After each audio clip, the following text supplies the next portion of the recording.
Chapter 1. Jessa. Listen, you'll find someone else.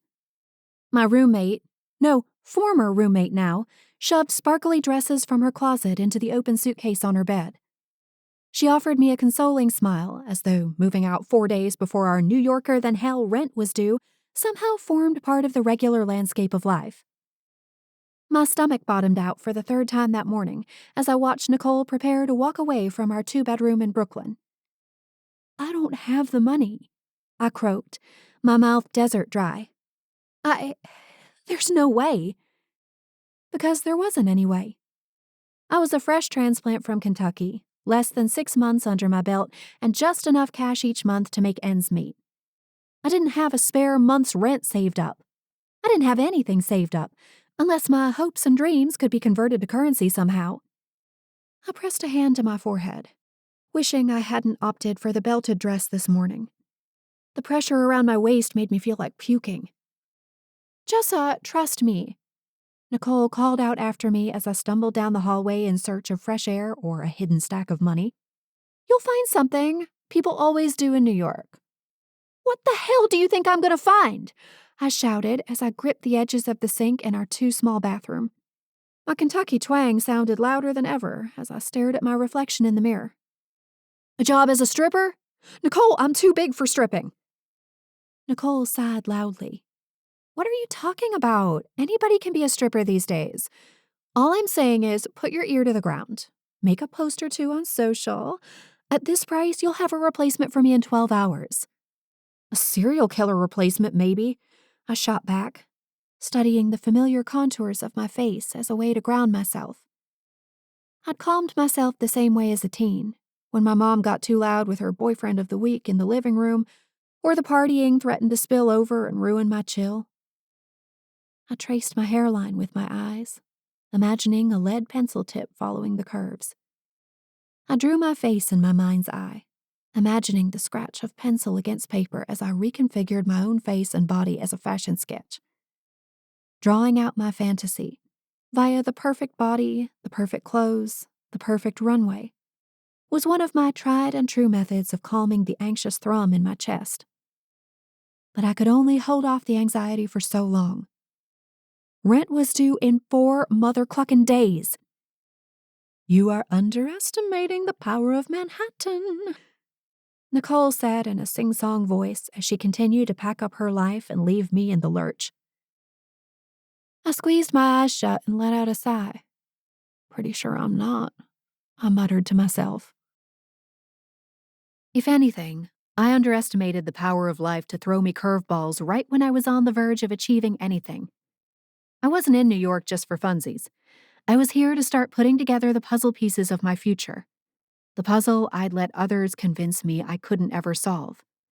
The puzzle I'd even convinced myself I shouldn't solve. I was here to get my fashion design certificate and finally make a go of my deepest and longest-held secret dream. Become a fashion designer for plus-size women, with a special focus on dresses that looked amazing. My phone vibrated in the secret pocket I'd sewn into the side of my dress. I fumbled to extract it from its position against my thigh. The screen read, Jeremy. Hello? I tried to keep my voice level. Jeremy would know something was up at the slightest waver. As a very good and perpetually concerned big brother, he was excellent at sniffing out trouble. Jessa? Jeremy's familiar baritone was calming, but the pause on the other end told me he was already on to me. Everything okay? I gulped. Sure. Why do you ask? From down the hall, Nicole loudly zipped her suitcase.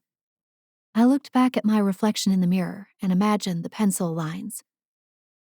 You sound like something's wrong, he said. Well, this is just me. My voice came out unnaturally bright, slightly psychotic even.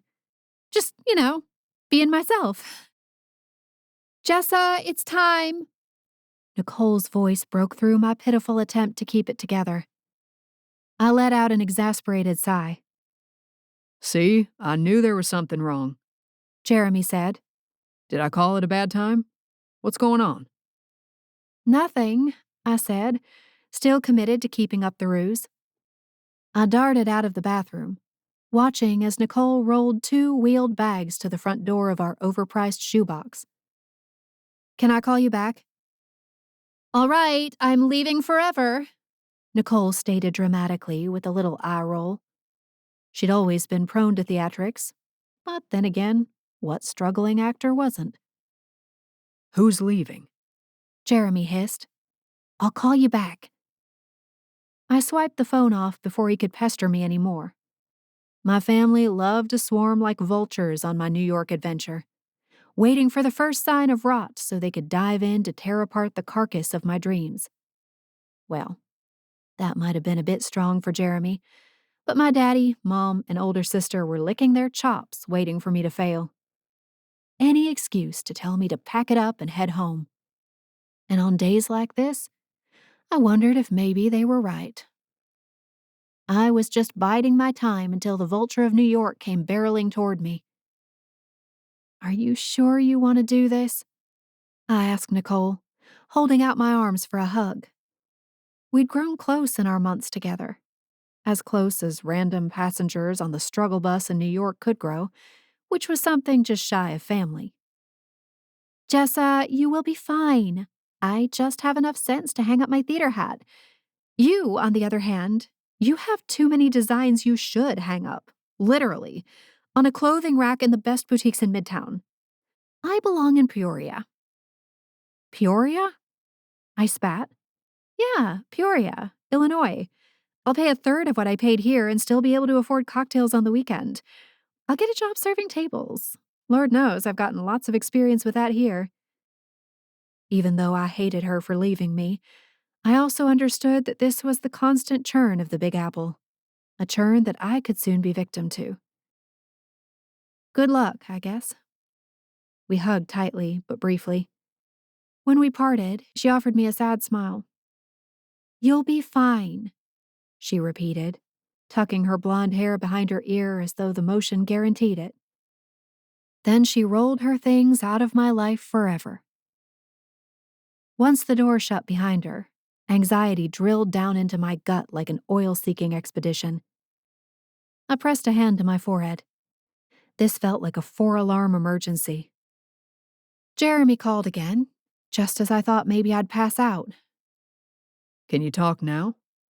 He asked in lieu of a greeting.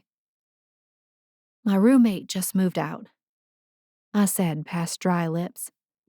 Oh, shitbricks. Jeremy offered. She was nice, wasn't she?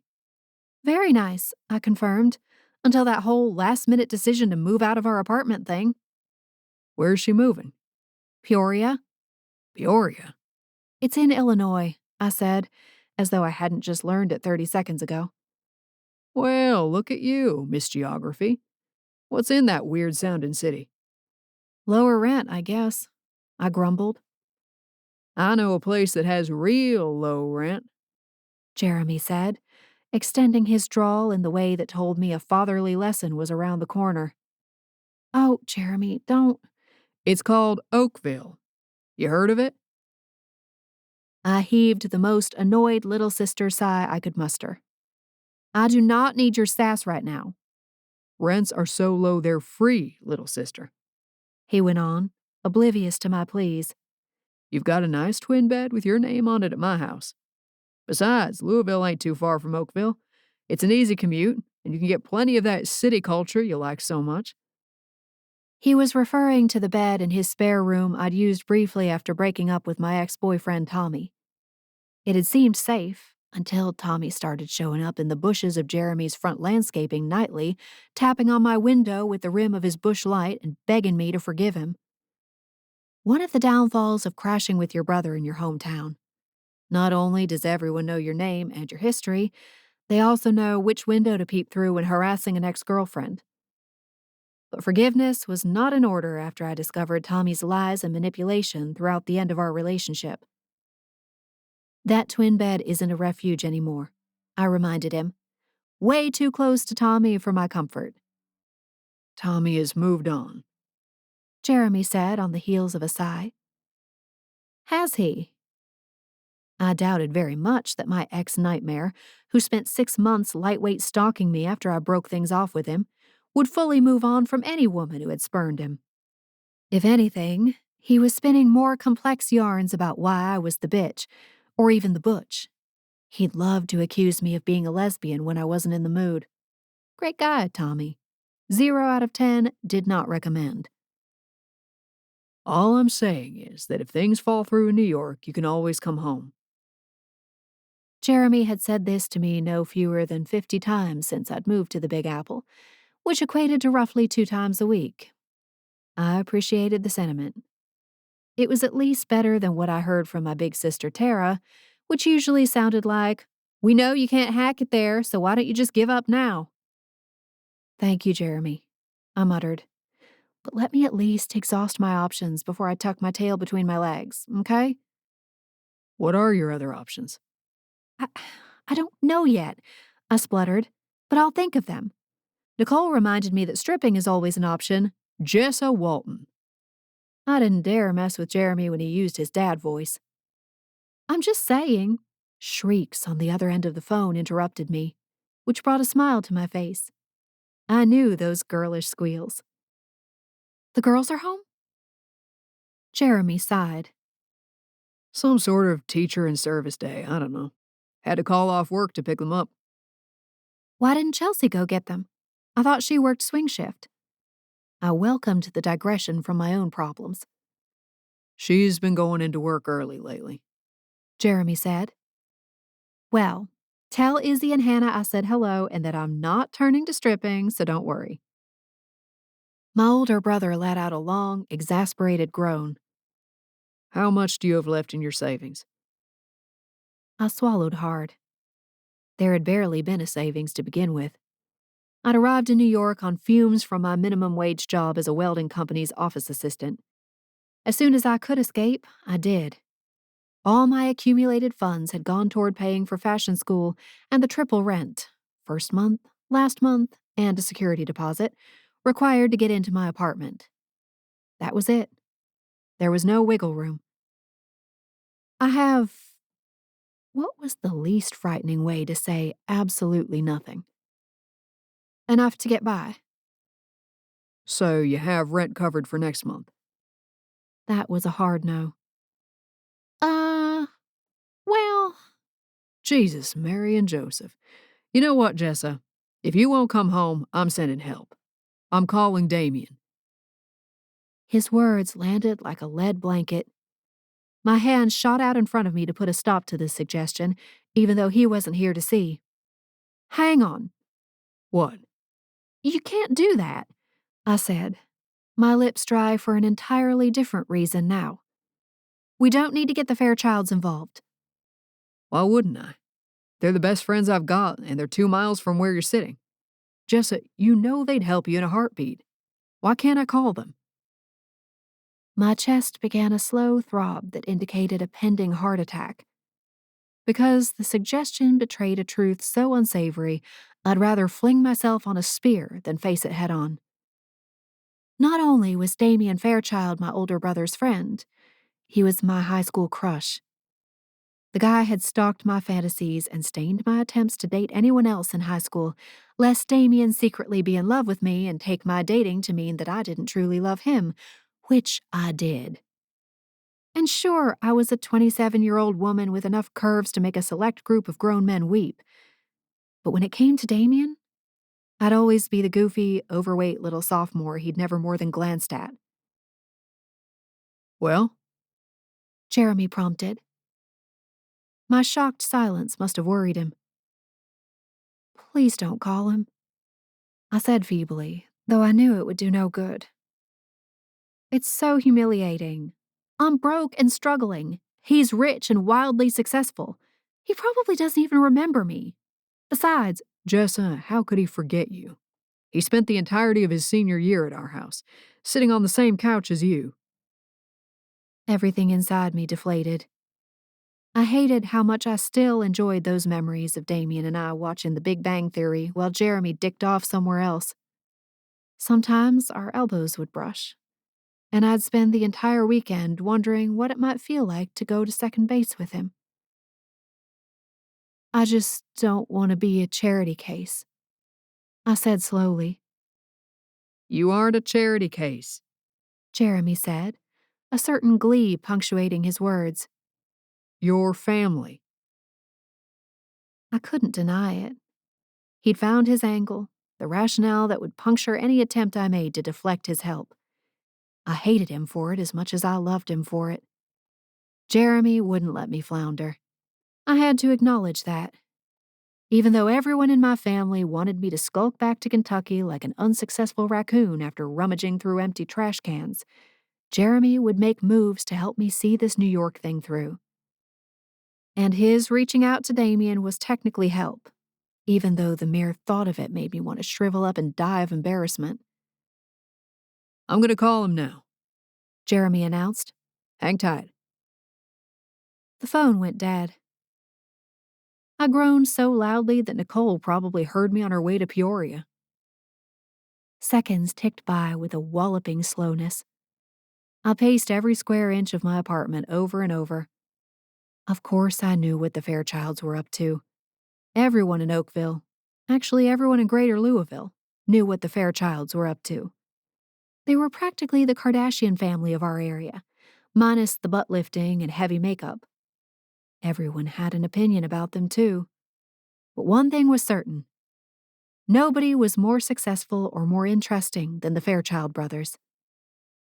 My lowly little broke ass did not fit in their new world, and I did not want Jeremy to shoehorn me in there. He called me back 23 minutes after we hung up, not that I had been counting. I could hear the smile in his voice. Jessa, I've got great news. I grimaced, preparing myself for whatever came next.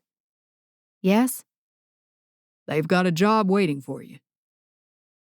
I slapped my palm against my forehead. Do they? And guess who needs a confidential secretary? Please let it be anyone other than Damien. Who? Damien. I nodded, my gaze stuck to the curling edge of the linoleum in the kitchen. This was just my luck. Trace couldn't need me. Not even Axel. It had to be Damien. The one guy I'd barely been able to speak in front of as a 16-year-old. Sure, I'd grown and matured since then, but he'd outstripped me 10 to 1 in every department imaginable. If I'd been the meek and unnoticeable sophomore back then, now I was even tinier in Damien's long shadow of accomplishment and world experience. From what I'd heard, the man had a private chef, and I couldn't even afford a bagel. Great.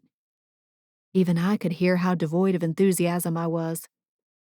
You said they've been looking for a new full-time hire. Jessa, you're going to get benefits and everything, I bet. He said you can go on over today. Can you get to their building by 3? I told him how your roommate just up and left, so he said he could fit you in last minute. Isn't that nice? My stomach cinched into knots. Full-time hire. Fuck. So incredibly nice. Jessa, this is going to work out great. We should have called him as soon as you got into town. But no, you insisted on doing things your way. Jessa's got to do what Jessa's got to do. My eyes fluttered shut, something sick churning inside me. All right, Jeremy, that's enough. Don't make me turn sour. All I need is, thank you, big brother, for being the best. Thank you, big brother, for being the most annoying. Now I gotta get ready for this interview. We hung up, and I drifted back toward the bathroom mirror, tracing my face in imaginary lines. My fingers itched for an actual pencil. Truth was, I had nearly 15 new designs scrambling to get out of my head. Between my weekly fashion courses and the part-time job I'd found at a diner 5 blocks west, I'd had just enough time to keep up with the coursework, make my half of the rent, and sketch out new ideas for myself. But now, I didn't know how I'd keep up with a full-time job. I'd come here specifically and solely for the fashion course so that I could launch my dream of becoming a fashion designer, but I couldn't get the certificate if I couldn't pay rent. Frustration swallowed me whole, and I spent the rest of my afternoon mentally preparing to reacquaint myself with the Fairchilds. I'd last seen Damien in person at his graduation party, which was damn near 13 years ago. Damien, Axel, and Trace had a joint graduation party at their mom and daddy's farmhouse, the old one they'd moved their parents out of as soon as they'd made their first cajillion dollars.